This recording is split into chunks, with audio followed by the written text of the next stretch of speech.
ಜೆಕ್ಕಾಲಿಸ್ cold pressed oil ಇದು ಶುದ್ಧ ನೈಸರ್ಗಿಕ ಗಾಣದ ಎಣ್ಣೆ ಪ್ರಾಯೋಜಿಸುವ ಭಾನುವಾರ ಬಾಡುವಾರ ಕಾರ್ಯಕ್ರಮಕ್ಕೆ ನಿಮ್ಮೆಲ್ಲರಿಗೂ ಸ್ವಾಗತ. ನೀವಿನ್ನೂ ಅಕ್ಷತಾ ಕಿಚನ್ ಯೂಟ್ಯೂಬ್ ಚಾನಲ್ನ ಸಬ್ಸ್ಕ್ರೈಬ್ ಮಾಡಿಲ್ಲ ಅಂದರೆ ಮಾಡಿ. ಇವತ್ತು ಭಾನುವಾರ ಬಾಡುವಾರ ಕಾರ್ಯಕ್ರಮದಲ್ಲಿ ನಾನು ಏನು ರೆಸಿಪಿ ತೋರಿಸ್ತೀನಿ ಅಂತ ನೀವು ತಿಳ್ಕೊಬೇಕು ಅಂದರೆ, ಆಮೇಲೆ ವಾರಕ್ಕೂ ನಾನು ಏನು ಹೊಸದು ಮಾಡ್ತಿರ್ತೀನಿ ಅಂತ ತಿಳ್ಕೊಬೇಕು ಅಂದರೆ ನೀವು ಸಬ್ಸ್ಕ್ರೈಬ್ ಮಾಡಿದ್ರೆ ಬೆಲ್ ಬಟನ್ ಹೊತ್ತಿದ್ರಷ್ಟೇ ಸಾಧ್ಯ. ಅದನ್ನು ಮಾಡಿ. ಜೆಕ್ಕಾಲಿಸ್ ಅವರ ಕೋಲ್ಡ್ ಪ್ರೆಸ್ಡ್ ಆಯಿಲ್ ನಿಮಗೆ ಬೇಕು ಅಂದರೆ ಕೆಳಗೆ ಕಾಣ್ತಿರೋ ನಂಬರ್ಗೆ ಫೋನ್ ಮಾಡಿದ್ರೆ ಅವರು ನಿಮ್ಮ ಮನೆ ಬಾಗಿಲಿಗೆ ತರಿಸ್ಕೊಡ್ತಾರೆ. ಹಾಗಿದ್ರೆ ಇವತ್ತಿನ ಭಾನುವಾರ ಬಾಡುವಾರದ ರೆಸಿಪಿ ಮೊಟ್ಟೆ.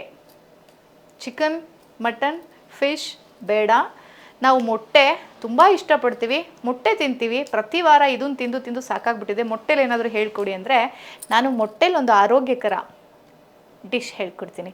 ಅದೇನು ಅಂದರೆ ಪಾಲಕ್, ಎಗ್ ಪಾಲಕ್. ಗೊತ್ತಾಯ್ತಾ? ಮೊಟ್ಟೆ ಪಾಲಕ್ ಕರಿ. ಎಗ್ ಪಾಲಕ್ ಕರಿಗೆ ಬೇಕಾಗಿರುವಂತಹ ಸಾಮಾನು: 4 ಮೊಟ್ಟೆ, ಪಾಲಕ್, 1 ಈರುಳ್ಳಿ, 1 ಟೊಮೆಟೊ, 4 ಹಸಿಮೆಣಸಿನ್ಕಾಯಿ, ಜೆಕ್ಕಾಲಿಸ್ ಎಣ್ಣೆ, ಸೂರ್ಯಕಾಂತಿ ಅಥವಾ ಕಡಲೆಕಾಯಿ ಎಣ್ಣೆ ನಿಮಗೆ ಬೇಕಾಗಿರೋದು, 4 ಲವಂಗ, 2 ಚಕ್ಕೆ, ಶುಂಠಿ ಮತ್ತು ಬೆಳ್ಳುಳ್ಳಿ. ಇದನ್ನು ನೀವು ಅನ್ನ ಜೊತೆ, ಚಪಾತಿ ಜೊತೆ, ಮುದ್ದೆ ಜೊತೆ, ರೊಟ್ಟಿ ಜೊತೆ ಎಲ್ಲಾದ್ರ ಜೊತೆನೂ ತಿನ್ಬೋದು. ಯಾವುದ್ರ ಜೊತೆನೂ ಬೇಡ, ಸುಮ್ಮನೆ ಸೈಡ್ಸ್ಬೇಕು ಅಂದ್ರೂ ಸ್ವಲ್ಪ ಗ್ರೇವಿ ಥರ ಕಮ್ಮಿ ಮಾಡಿ ಡ್ರೈ ಥರ ಮಾಡಿಕೊಂಡು ಸೈಡ್ಸಾಗೂ ತಿನ್ಬೋದು. ಇದು ಚೆನ್ನಾಗಿದೆ. ಹಾಗಿದ್ರೆ ಶುರು ಮಾಡೋಣ. ಮೊದಲಿಗೆ ಬೇಯಿಸಿರೋ ಮೊಟ್ಟೆ 4 ತೊಗೊಂಡಿದ್ದೀನಿ. ಇದನ್ನು ನಾನು ಸಿಪ್ಪೆ ಬಿಡಿಸು ಇಟ್ಕೋತೀನಿ.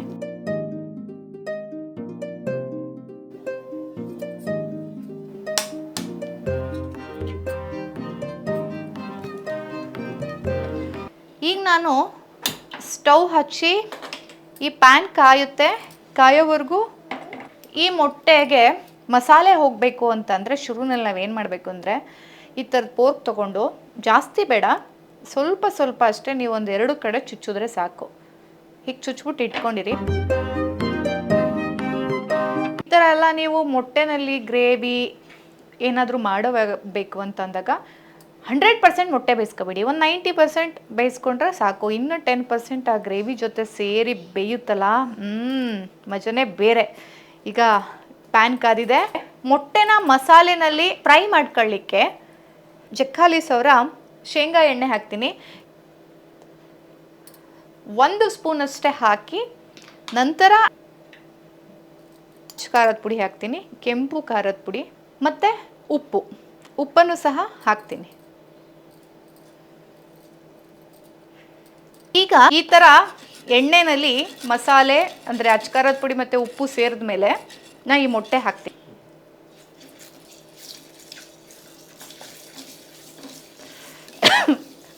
ಈ ಮೊಟ್ಟೆ ಎಲ್ಲ ಈ ಮಸಾಲೆ ಜೊತೆ 1-2 ಸ್ಟೆಪ್ ಡ್ಯಾನ್ಸ್ ಮಾಡಲಿ. ನೋಡಿ ಎಷ್ಟು ಚೆನ್ನಾಗಿ ಬಣ್ಣ ಬದಲಾಗುತ್ತೆ ಅಂದರೆ.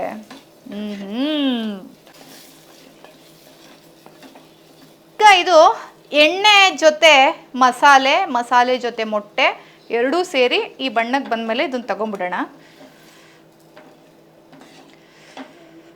ಇದೇ ಪ್ಯಾನ್ಗೆ ಮತ್ತೆ ಸ್ವಲ್ಪ ಶೇಂಗಾ ಎಣ್ಣೆ ಹಾಕಿ, ಈಗ ನಾ ಏನು ಮೆಣಸಿನ್ಕಾಯಿ ತೊಗೊಂಡಿದ್ದೆ ಆ ಮೆಣಸಿನ್ಕಾಯಿನ ಇದ್ರೊಳಗಡೆ ಹಾಕಿ, 3 ಲವಂಗ ಸಣ್ಣದಾಗಿ, ಅಂದರೆ ನೀವು 1/2 ಚಕ್ಕೆ ಥರ ಅನ್ಕೋಬೋದು. 2 ಪೀಸ್ ನಾನು ಚಕ್ಕೆ ಹಾಕ್ಕೊಂಡಿದ್ದೀನಿ. ಬೆಳ್ಳುಳ್ಳಿ,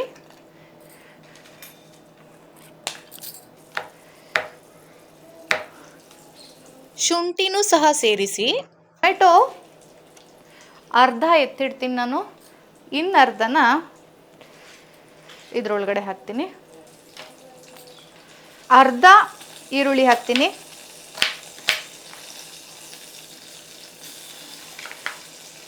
ಪಾಲಕ್ ಸೊಪ್ಪು ಏನು ಇಷ್ಟು ಒಂದು ಹಿಡಿ ಕಟ್ ಮಾಡಿದ್ರೆ 1 ಹಿಡಿ ಬರಬೇಕು ಅಷ್ಟು ಪಾಲಕ್ ಸೊಪ್ಪು ಹಾಕಿ ಇದನ್ನು ನಾನು ಫ್ರೈ ಮಾಡ್ತೀನಿ.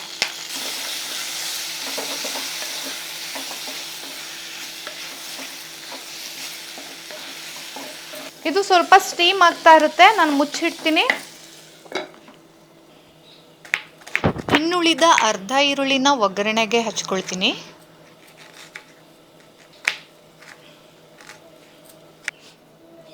ಈ ಅರ್ಧ ಟೊಮೆಟೊ ಏನಿತ್ತು ನಾನು ಅದನ್ನು ಕಟ್ ಮಾಡ್ಕೊಳ್ತೀನಿ.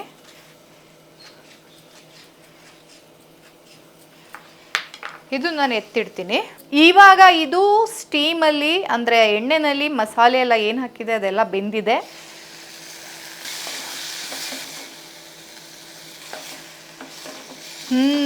ಮಿಕ್ಸರಿಗೆ ನಾನು ರುಬ್ಲಿಕ್ಕೆ ಶಿಫ್ಟ್ ಮಾಡ್ತೀನಿ.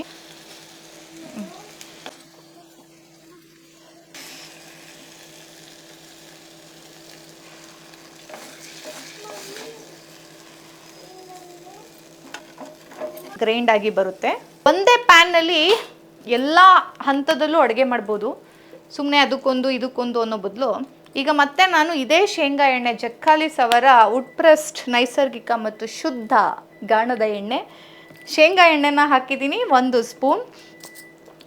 ಸ್ಪೂನ್ ಇದು ಹಾಕಿದ್ಮೇಲೆ ಈಗ ಎಣ್ಣೆ ಕಾದಿದೆ ನೋಡಿ. ಇಟ್ಟಂತಹ ಅರ್ಧ ಈರುಳ್ಳಿನ ತುಂಬ ಚೆನ್ನಾಗಿ ಫ್ರೈ ಮಾಡಬೇಕು. ಆ್ಯಕ್ಚುಲಿ ಚಂದ ಅಂದರೆ ಚಂದ ಡ್ರೈ ಫ್ರೈ ಮಾಡಿದ್ರೂ ಒಳ್ಳೆಯದು, ಡೀಪ್ ಫ್ರೈ ಮಾಡಿದ್ರೂ ಒಳ್ಳೆಯದು. ಒಟ್ಟು ಅದು ಎಣ್ಣೆ ಜೊತೆ ಸಖತ್ತಾಗಿ ಸೇರಬೇಕು ನೋಡಿ. ಈಗಲೇ ಗಮ್ ಅಂತಿದೆ.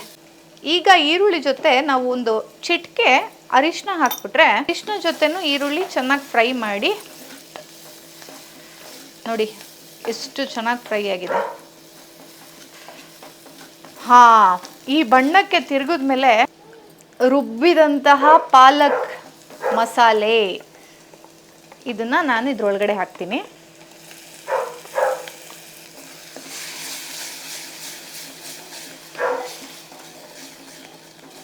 ಸ್ವಲ್ಪ ಉಳ್ಕೊಂಡಿರುತ್ತಲ್ಲ ಅದನ್ನೆಲ್ಲ ನೀರು ಹಾಕಿ ಈಗಲೇ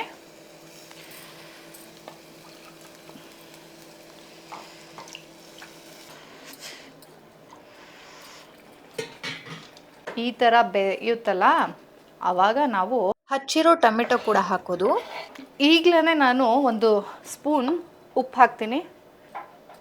ರುಚಿಗೆ ಎಷ್ಟು ಬೇಕೋ ಅಷ್ಟು ಉಪ್ಪು. ನಿಮ್ಮನೆ ಉಪ್ಪಿನ ರುಚಿ ಎಷ್ಟಿದೆ ಅಂತ ನನಗೆ ಗೊತ್ತಿರಲ್ಲ, ನಿಮಗೆಲ್ಲ ಗೊತ್ತಿರುತ್ತೆ. ಉಪ್ಪು ಕೂಡ ಪ್ರಮಾಣ ಮಾಡಿ ಹೇಳೋಕ್ಕಾಗಲ್ಲ. ರುಚಿಗೆ ತಕ್ಕಷ್ಟು ಉಪ್ಪು ಹಾಕಿದ್ಮೇಲೆ ಇದು ಒಂದು ಕುದಿ ಬರಲಿ.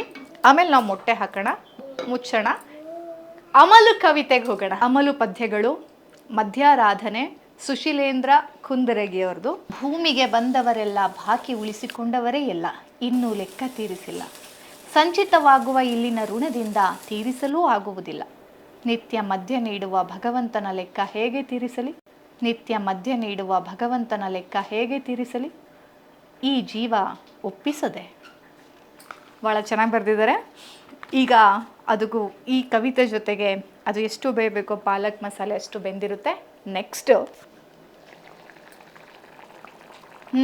ಈಗ ಈ ಮೊಟ್ಟೆ ಏನಿದೆ, ಮೊದಲೇ ಫ್ರೈ ಮಾಡ್ಕೊಂಡಿದ್ದ ಮೊಟ್ಟೆ, ಅದನ್ನು ನೀವು ಹೀಗೆ ಒಂದೊಂದೇ ಹಾಕಬಹುದು ಅಥವಾ ಕಟ್ ಮಾಡಿ ಮಧ್ಯಭಾಗಕ್ಕೆ ಚಾಕು ಹಾಕಿ ಕತ್ತರಿಸಿ ಹಾಕಬಹುದು. ಈಗ ಇದು ಮೊಟ್ಟೆ ಜೊತೆ ಬೆಂದರೆ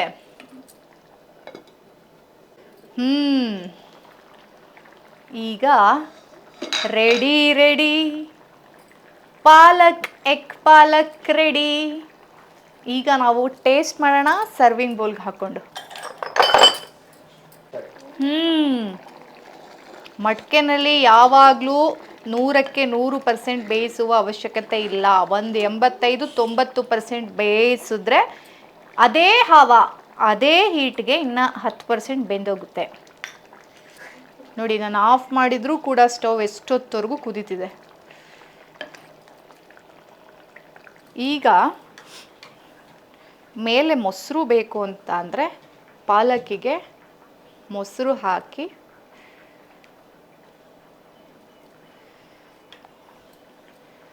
ತಿನ್ನಬಹುದು. ಘಮ ಘಮ ಅಂತಿದೆ. ಇದನ್ನು ನೀವು ಚಪಾತಿ ಜೊತೆ, ರೊಟ್ಟಿ ಜೊತೆ, ಮುದ್ದೆ ಜೊತೆ, ಅನ್ನ ಜೊತೆ, ಯಾವುದ್ರ ಜೊತೆ ಬೇಕೋ ಅದ್ರ ಜೊತೆ ತಿನ್ನಬಹುದು. ಸಖತ್ತಾಗಿರುತ್ತೆ. ಧನ್ಯವಾದಗಳು. ಮುಂದಿನ ಸಂಚಿಕೆಯಲ್ಲಿ ಸಿಗೋಣ. ಅಲ್ಲಿವರೆಗೂ ನಮಸ್ಕಾರ.